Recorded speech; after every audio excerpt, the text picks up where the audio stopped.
costumava abandonar a velha escola, tomar um mundo feito Coca-Cola,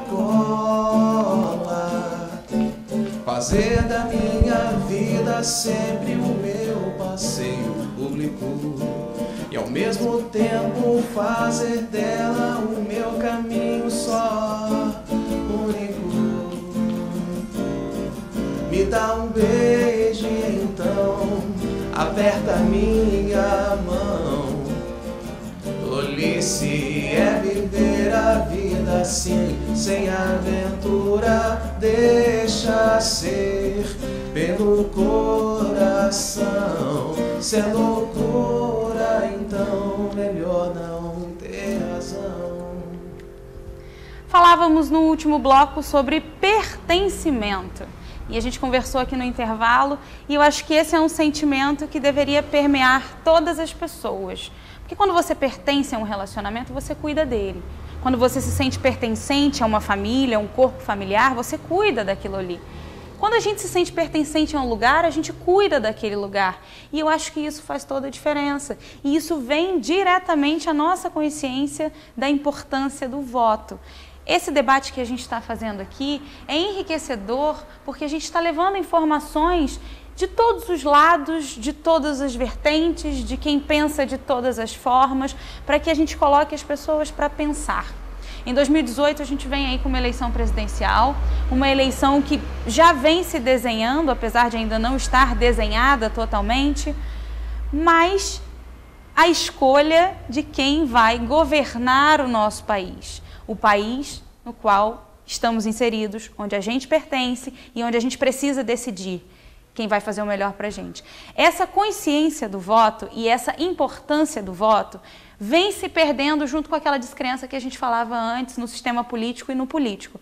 Vitor, como motivar e levantar essa consciência, principalmente nessa geração que vem crescendo em meio a todos esses escândalos e a essa descrença, da importância e da consciência de que o nosso voto faz sim a diferença, de que a gente pode sim mudar o nosso mundo de alguma forma, se a gente se empenhar nisso e se a gente acreditar que a nossa parte faz a diferença.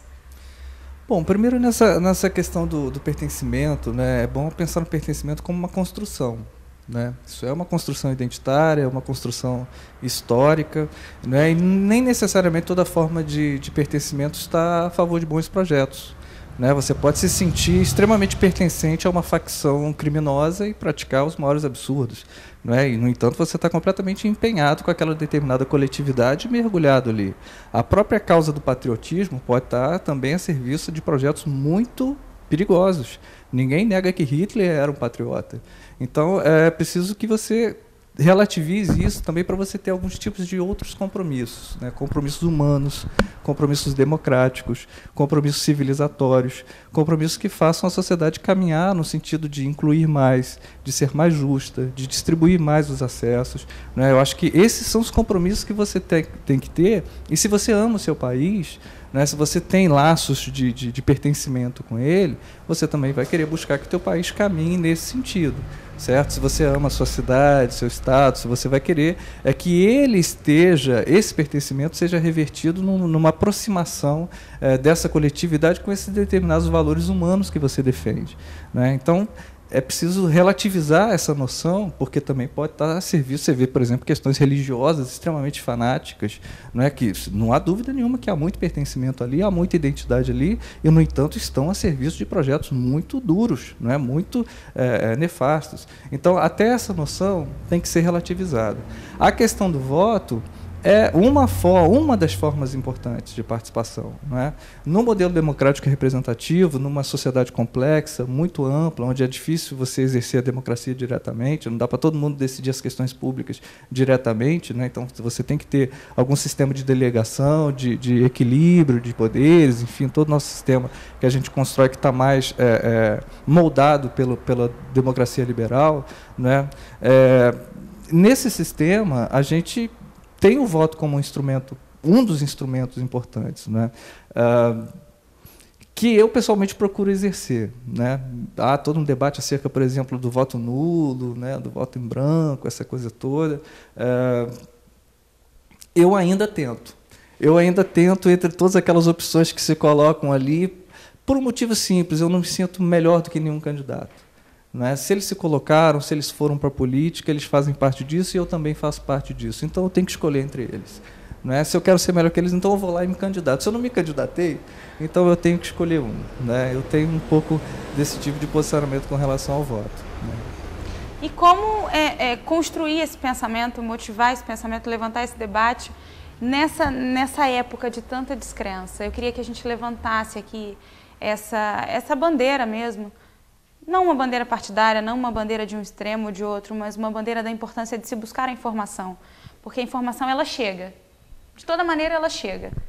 Agora, a gente precisa discernir se aquela informação é real ou se aquela informação é inventada. Acho que manter espírito público, né? Manter interesse nas questões coletivas, isso é uma questão importante também, é um outro viés para essa discussão. Do seu ponto de vista metodológico, como você recorta a realidade? Você é um individualista metodológico ou você é um coletivista metodológico? Ou seja, quando você parte para a realidade, você está vendo o indivíduo, e aí toda aquela discussão de mérito, toda aquela discussão de projetos individuais, de competição, de carreira, ou você está vendo projetos coletivos?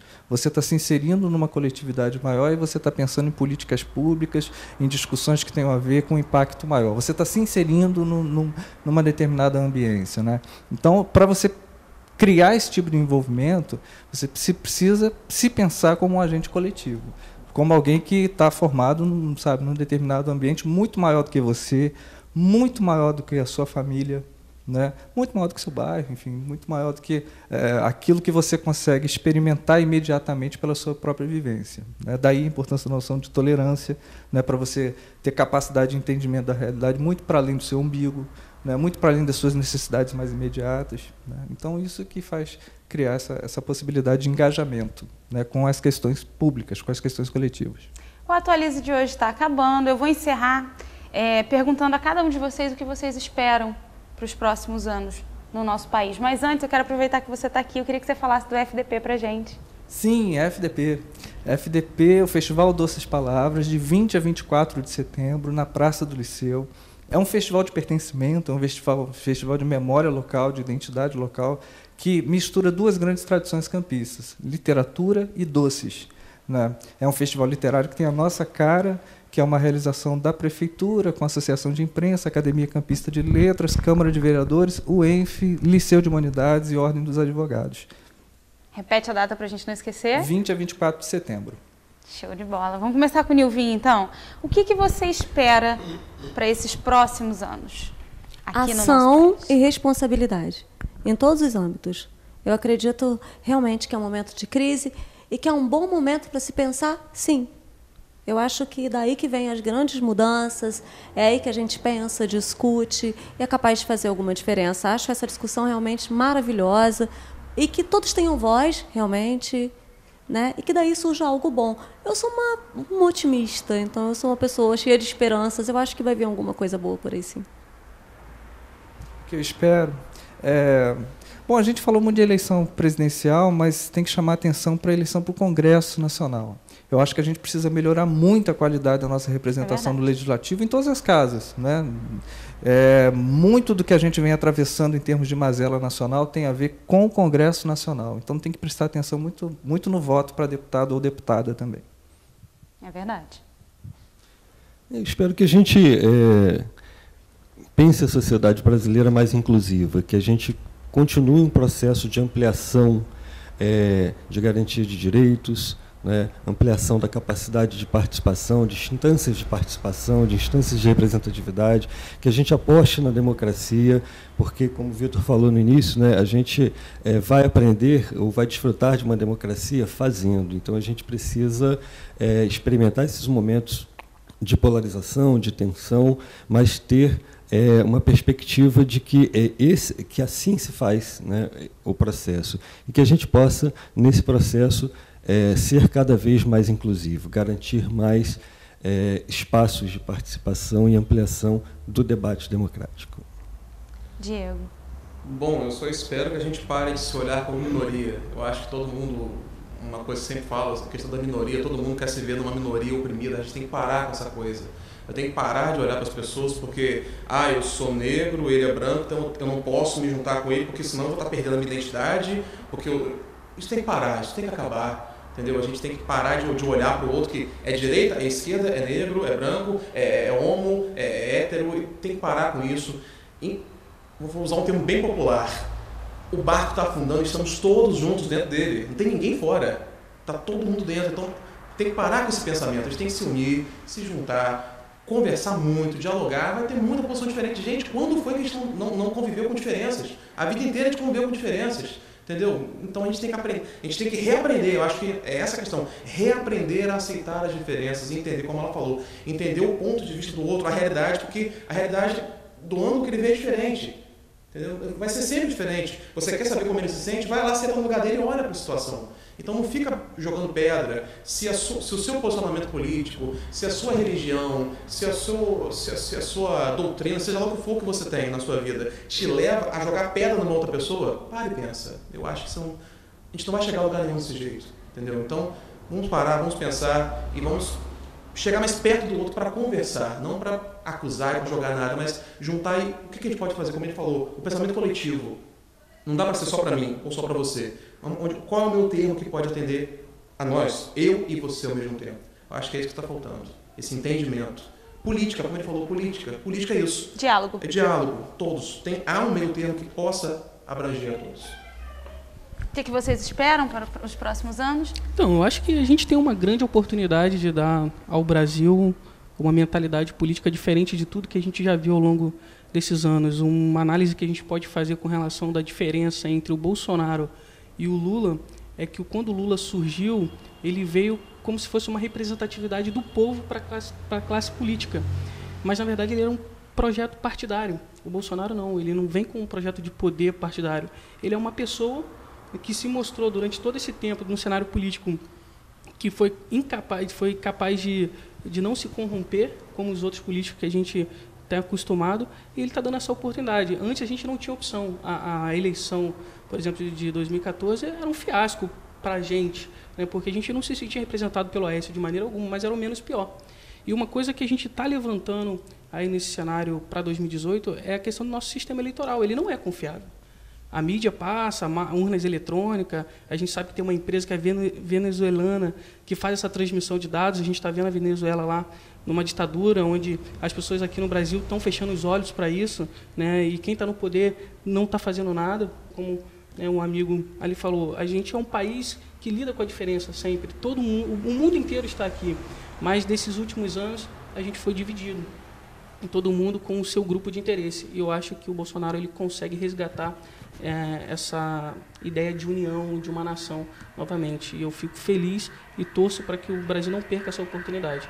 E espero que ele consiga vencer. Não vai ser a solução de todos os problemas, porque a solução dos problemas começa na cultura, na inteligência, que vai refletir na moral, e a política é a ponta do iceberg. Mas já é um começo em ter lá, né, no maior posto da nação, uma pessoa que representa os verdadeiros valores, né, do brasileiro. E é nisso que eu acredito. Luciano.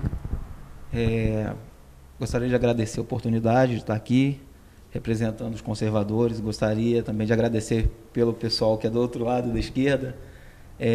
Foi muito bom, tá?